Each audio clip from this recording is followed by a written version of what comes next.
Welcome to Blizzard Fire. We hope this video helps fire up your solution. This video shows how to solve common debugging problems in Vscode quickly. First, install the Language Debugger extension for your project runtime and restart the editor. Open the Run and Debug view and create or update launch. JSON with a proper configuration.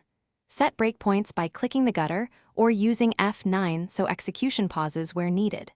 Verify the program arguments, environment variables, and working directory match the intended run context. Use the debug console for output and the call stack panel to inspect frames and scope variables.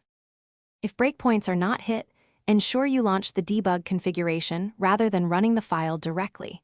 Enable source maps for transpiled languages like TypeScript and confirm paths map to original files. For Python, select the correct interpreter and install Debug in the active virtual environment. Clear the console and restart the debugger after changing launch. JSON to reload updated settings. Check firewall permissions when remote debugging and confirm ports like 9229 are open on both machines.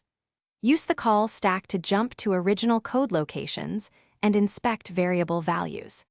Use conditional breakpoints to pause only when expressions evaluate true and reduce noise during debugging. Leverage log points to print dynamic values without modifying source files and avoid recompiles.